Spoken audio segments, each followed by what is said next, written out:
Inteligencia de negocios hace referencia a un conjunto de productos y servicios para acceder a los datos, analizarlos y convertirlos en información a partir de data warehouses o data marts mediante herramientas de extracción, consulta y herramientas de modelización. La minería de datos es un proceso de extracción automatizada de información sintetizada, relevante y con capacidad predictiva a partir de grandes bases de datos. Abarca diversas técnicas enfocadas a la visualización, análisis y modelización de procesos a partir de grandes cantidades de datos. Su objetivo es identificar patrones significativos que sean válidos, novedosos, y potencialmente útiles para el negocio, entendibles, aplicando técnicas de inteligencia artificial. Desde el punto de vista disciplinar, este proceso puede definirse como multidisciplinar, ya que abarca conceptos y prácticas de estadística, aplicando inteligencia artificial sobre repositorios de datos, específicamente bases de datos multidimensionales. Un proceso típico de minería de datos, entendiéndose como tal un conjunto de etapas sucesivas, consta de los siguientes pasos generales. A partir de los datos registrados en una base transaccional, se ejecuta primero una selección de un conjunto de datos que incluyan las variables que se quiere predecir, calcular o inferir y las que sirven para hacer el cálculo o proceso. Luego se preparan los datos para detectar la presencia de valores atípicos y la ausencia de datos o valores nulos. Se procede a la transformación del conjunto de datos de entrada. A este paso también se lo conoce como preprocesamiento de los datos ya limpios y válidos para almacenarlos en un data warehouse. La selección y aplicación de la técnica de minería de datos construye el modelo predictivo o descriptivo seleccionando una técnica de minería apropiada. Las veremos luego en detalle. Y finalmente el quinto paso, extracción de conocimiento, interpretación y evaluación de datos. Como resultado de la técnica aplicada, se obtiene un modelo de conocimiento que representa patrones de comportamiento observados en los valores de las variables del problema o relaciones de asociación entre dichas variables. Una vez obtenido el modelo, se debe proceder a su validación, comprobando que las conclusiones que arroja son válidas y suficientemente satisfactorias. En el caso de haber obtenido varios modelos mediante el uso de distintas técnicas, se deben comparar los modelos en busca de aquel que se ajuste mejor al problema. Si ninguno de los modelos alcanza los resultados esperados, debe alterarse alguno de los pasos anteriores para generar nuevos modelos. Veamos ahora la diferencia que hay entre consultas que se hagan a la base transaccional y la minería de datos. En los sistemas estándar de gestión de base de datos transaccionales, las consultas se resuelven accediendo a distintos conjuntos de datos almacenados. Por ejemplo, ventas del último mes de un producto. El usuario empieza con una consulta o una suposición, explora los datos y construye un modelo. Los sistemas de data mining infieren conocimiento de la base de datos en forma de estructuras y patrones. Por ejemplo, ¿qué clientes son potenciales compradores de un producto? El usuario no propone modelos, el sistema los encuentra y los sugiere al usuario. Este es un esquema de una arquitectura típica del proceso de minería de datos. La fuente de datos es el repositorio de los datos ya transformados, como lo son los data warehouse multidimensionales. El servidor de la base de datos se utiliza en los sistemas en red para gestionar la información. La base de conocimientos guía la búsqueda evaluando los patrones, metadatos y la obtención de conocimiento previo de los datos.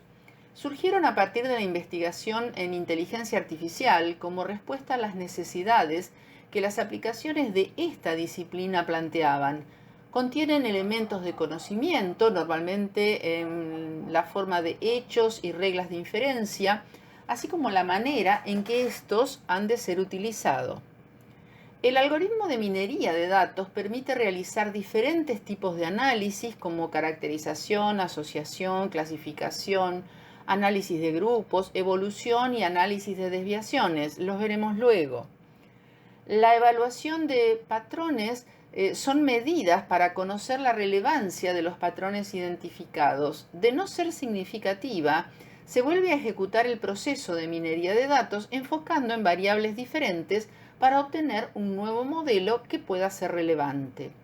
La interfaz gráfica finalmente permite la interacción con el usuario y la visualización de los patrones hallados bajo distintas formas.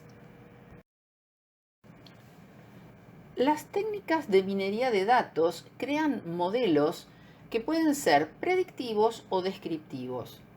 Un modelo predictivo responde preguntas sobre un comportamiento futuro de los datos. Un modelo descriptivo, en cambio, proporciona información sobre las relaciones encontradas entre los datos y sus características para poder entenderlos mejor. Veamos ahora cada una de las técnicas que utilizan los modelos predictivos. En base a una clasificación, se evalúa mediante modelos correlacionales las probabilidades de un resultado. Por ejemplo, si un cliente pagará o no pagará de acuerdo a determinados atributos, o el tipo de dolencia que puede tener un paciente de acuerdo a los síntomas. En base a una regresión lineal, que es la más utilizada, se encuentran relaciones entre variables. Por ejemplo, calcular el tiempo previsible que se empleará en corregir los errores de un desarrollo de software.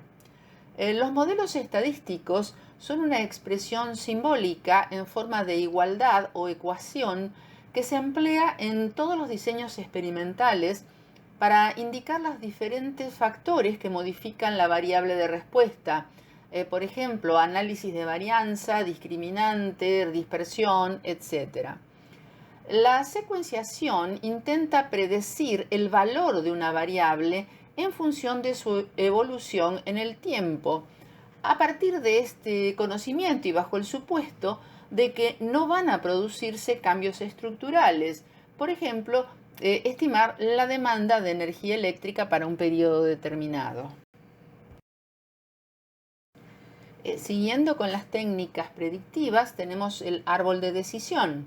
Sobre los datos se van realizando sucesivas bifurcaciones hasta llegar a un resultado o modelo.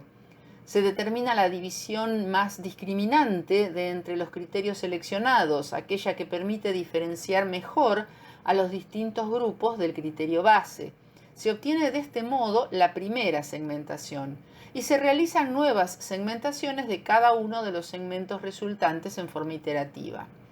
Por ejemplo, se supone que se desea conocer qué pasajeros del Titanic tuvieron más probabilidad de sobrevivir a su hundimiento y qué características estuvieron asociadas a la supervivencia del naufragio.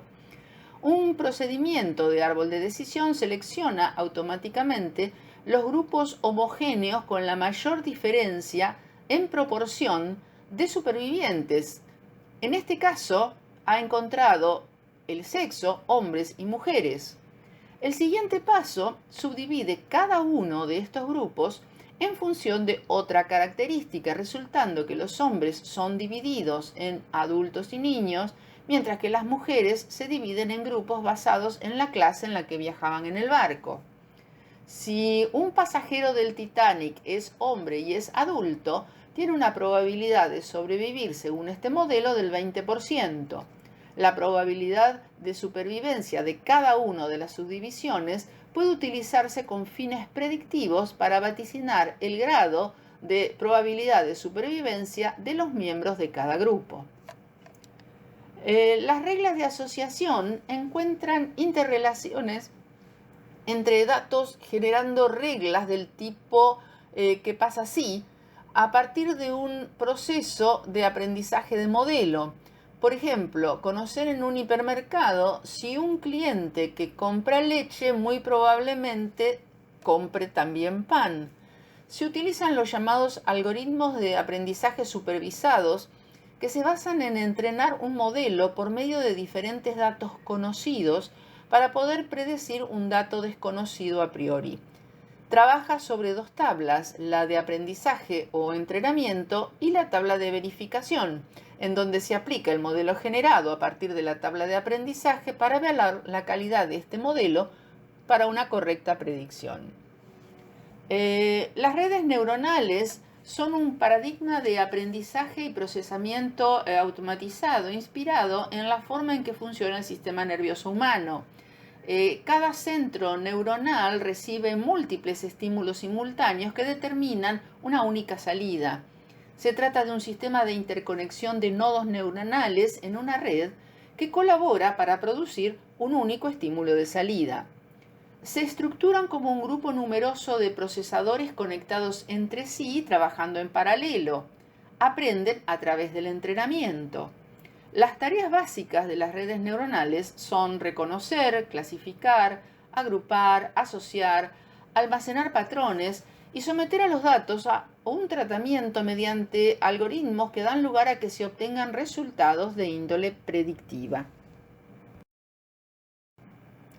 En cuanto a las técnicas usadas por los modelos descriptivos, tenemos el agrupamiento o clustering, que clasifica elementos en grupos definidos por el usuario en base a sus características, agrupando los datos según indicadores de frecuencia en segmentos de comportamiento homogéneo.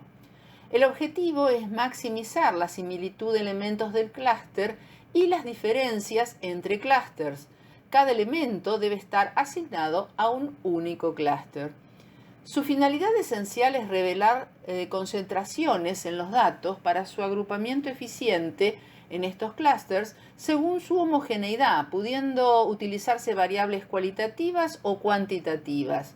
El agrupamiento se realiza basándose en la proximidad o lejanía de unos con otros. Es esencial el uso adecuado del concepto de distancia, que ya lo vimos en las bases de datos multimediales. Por ejemplo, en los análisis de clientes con tarjeta de crédito de tipo Gold, por género, hijos, estado civil e ingresos, dio como resultado este ejemplo de agrupamiento. Los métodos simétricos o de aprendizaje no supervisado trabaja sobre elementos clasificados inductivamente en grupos que no son conocidos con anterioridad, a diferencia de la técnica de clustering, donde son definidos a priori por el usuario. De modo que todas las variables son tratadas en el mismo nivel de importancia y no hay una hipótesis previa de causalidad.